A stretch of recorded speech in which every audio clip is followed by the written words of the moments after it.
Slash इन QS 41 enter. जो catalogues हैं ना, अब कैटलॉग्स में मैंने तुमको सिर्फ अभी कैरेक्टरिस्टिक्स एट्रीब्यूट दिखाया है, right, which is one. Yes ma'am. कोई बात नहीं, डिस्प्ले यस मोड मैम। में जाएगा। और दूसरे भी है ना, अगर हम इस पे क्लिक करते हैं तो you have yes three ma'am. Also. Let me show हाँ। You three. ठीक है, एंटर करते हैं। ठीक है, तो थ्री में क्या है कि कहाँ यूज हो रहा है, दिख रहा है तुमको, यूसेज डिसीजन लिखा हुआ है। यूसेज डिसीजन यानी कि जब हम यूडी करने जाते हैं ना, तो तुमको जो कोड दिखते हैं ना, ये वो लिस्ट है, ठीक है। अभी मैं QA32 ओपन करती हूँ और हम एग्जीक्यूट करते हैं, कोई भी लॉट उठाते हैं और उसके बाद यूडी में जाते हैं। It is in created state, so you cannot do the UD. Let's do this. Okay. तो यहाँ पे ये जो यूडी कोड है ना, देखो, एक्सेप्टेड आ रहा है, रिजेक्टेड आ रहा है, A and R, कुछ डिस्क्रिप्शन आ रहा है, और ये कोड आ रहा है यूडी कोड 03। ये ये वाला है, ठीक है।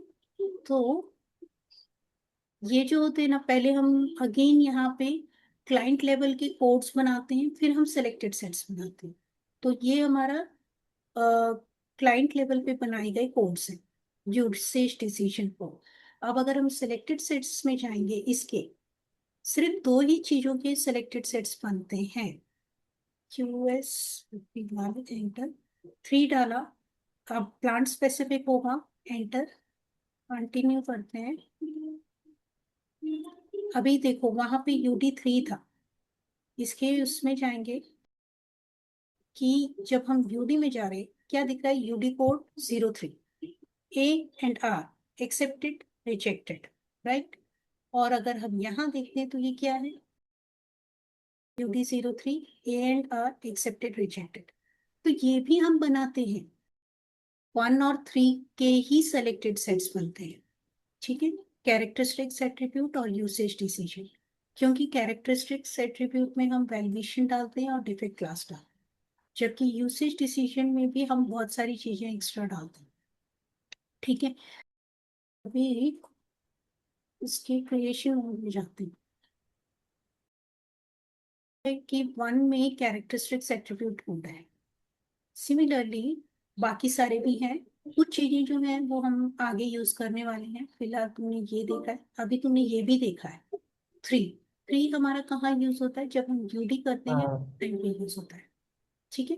तो इसके भी हम कोड्स बनाते हैं और इसके कोड बनाने का तरीका भी बिल्कुल सेम है, कोई चेंजेस नहीं है। You will be using either copy as और फ्रेश क्रिएट करोगे, और कौन से इंस्पेक्शन टाइप के लिए बना रहे हो वो वाला डालोगे, या तो 01, 02, 03, 89, अलग अलग के लिए अलग अलग बनाना है तो।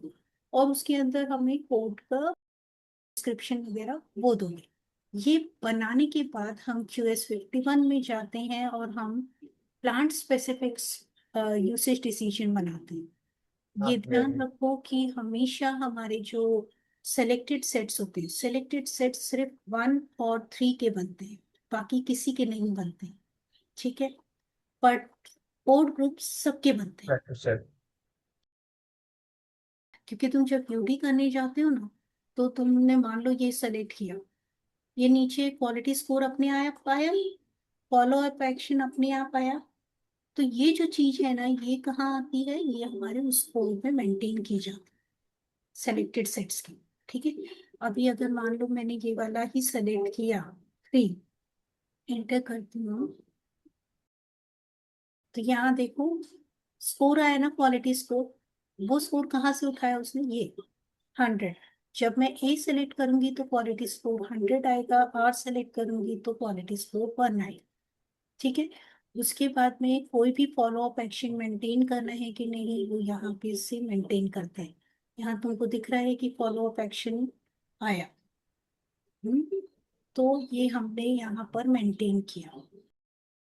जैसे ही मैं सेव करूँ, कुछ एक्स्ट्रा इवेंट ट्रिगर होना चाहिए कि नहीं होना चाहिए, वो चीजें हम यहाँ पे मेंटेन करते हैं। नोटिफिकेशन ऑटोमेटिकली ट्रिगर करानी है, किसी को मेल सेंड करना है, ऐसा कुछ। और ये सिर्फ इनके लिए बनता है, यहाँ हम ये एक्स्ट्रा इंफॉर्मेशन मेंटेन करते हैं। ये जो कैटलॉग्स हैं ये सबके लिए बनते हैं। 9 is actually for the defect type. किस किस तरीके के डिफेक्ट्स होते हैं ना वो लिखते हैं, कि मटेरियल डिफेक्ट्स है, उसका प्रॉपर डिस्क्रिप्शन कि कैसे कैसे डिफेक्ट्स आते हैं।